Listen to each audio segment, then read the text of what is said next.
In the constantly evolving world of firearms, there are a handful of legendary guns that simply refuse to be forgotten. This video dives into 5 classic firearms that were once discontinued, overlooked, or tossed aside, only to claw their way back into the hands of modern shooters. Speaking as someone who's been part of the American gun culture for over 20 years, I've watched the trends come and go. But there's something truly satisfying about watching these timeless designs rise from the ashes.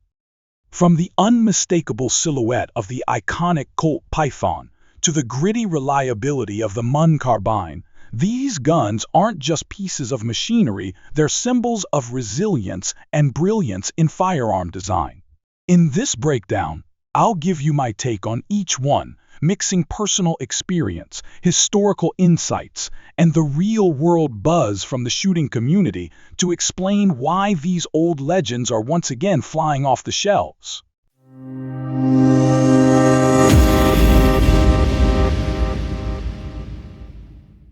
Colt Python, the snake that refuses to die.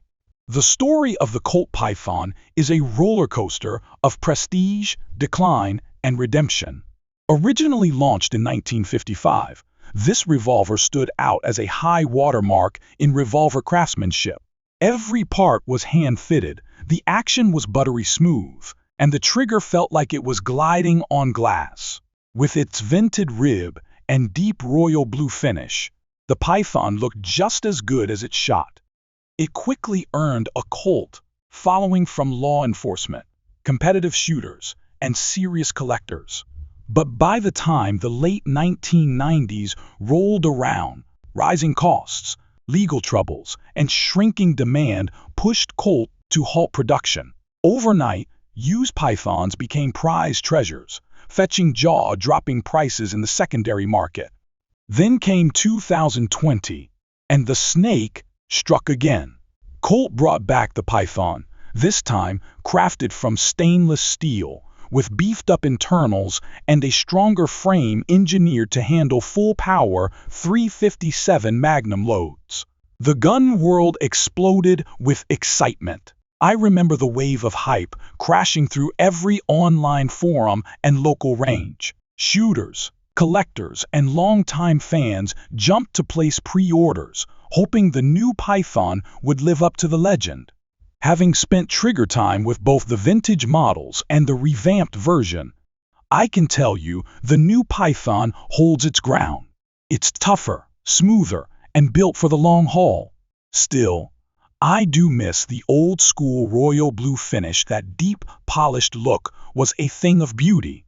Today's version sells for north of $1,500, but for anyone who appreciates top-tier machining and a nod to history, it's money well spent. The shooting community agrees. The forums are packed with praise for its refined internals and durability, though some traditionalists still mourn the loss of the original finish. Thanks to a pop culture push from The Walking Dead and its undeniable shelf appeal, the Colt Python is once again a top seller among revolvers, proof that real legends, they never stay buried. Winchester Model 70, the comeback king of bolt guns. The Winchester Model 70 has lived through decades of admiration, controversy, and revival. First hitting the market back in 1936, this bolt-action rifle quickly became a favorite for its smooth cycling, forged steel receiver, and consistent accuracy. It featured controlled round feed, a beloved design choice borrowed from the Mauser action, and a crisp, user-adjustable trigger. Hunters and marksmen alike trusted it to deliver shot after shot without fail. But in 1964, everything changed. Winchester decided to cut production costs, and in doing so, they swapped the Mauser-style extractor for a push-feed system and cut back on quality across the board. Loyal shooters were crushed. Overnight, those pre-1964 rifles went from common to collector gold, and the new version was treated as a shell of its former self. When the company shuttered its New Haven factory in 2006, many of us thought that was the end of the line for the legendary Model 70. Thankfully, the folks at F.N. Herstal stepped in and brought it back to life around 2007, with production kicking off the following year.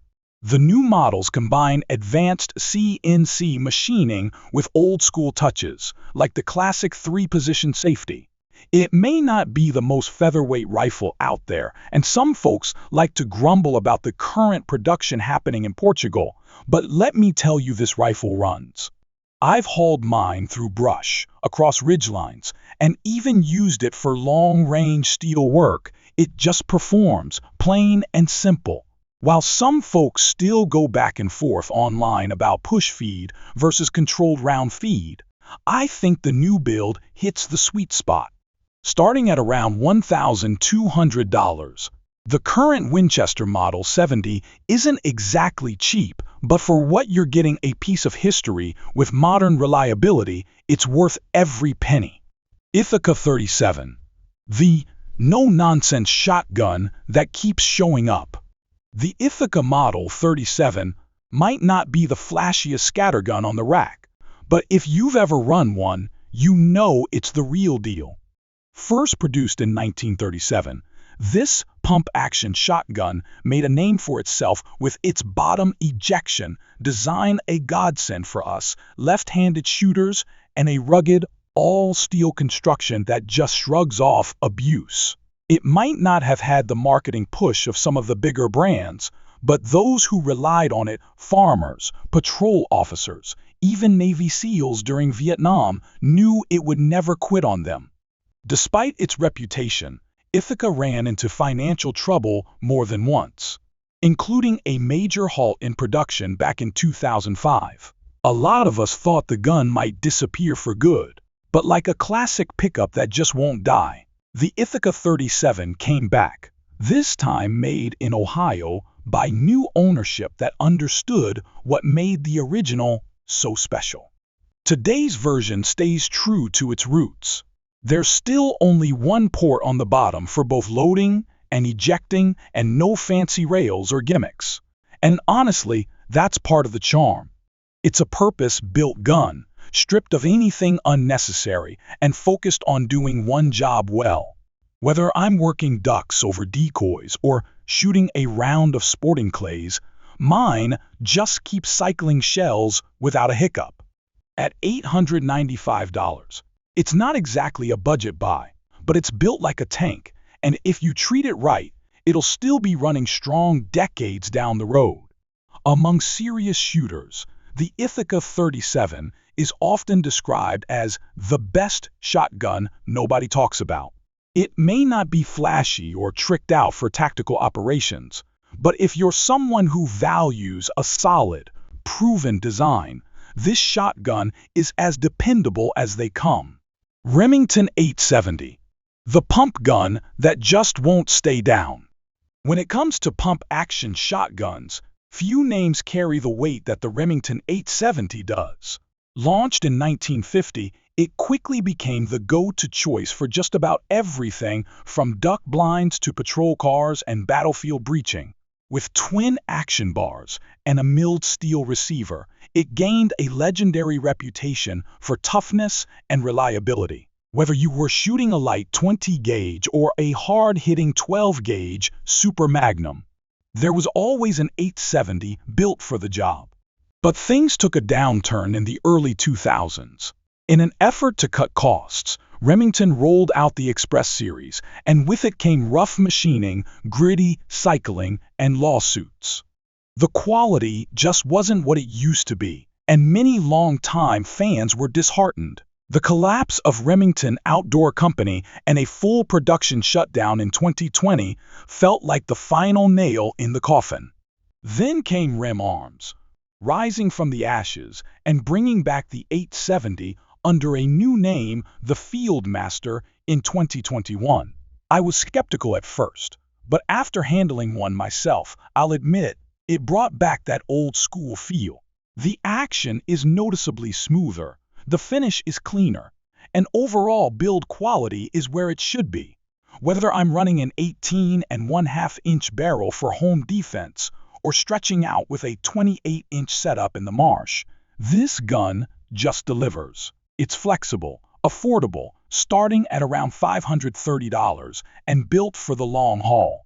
Sure, the crossbolt safety still isn't ideal for us lefties, but that's a small gripe for a shotgun that can truly do it all. The shooting community seems to agree. The Fieldmaster is the comeback story we were hoping for. M1 Carbine, a rifle that carries its history. The M1 Carbine isn't just a rifle, it's a symbol of American military heritage. First issued during the Second World War, it gave soldiers a lightweight, easy-handling firearm chambered in .30 caliber carbine, something more potent than a pistol but lighter than a full-size battle rifle. While it never aimed to replace the M1 Garand, it found its niche with paratroopers, vehicle crews, and frontline officers who needed something compact and effective.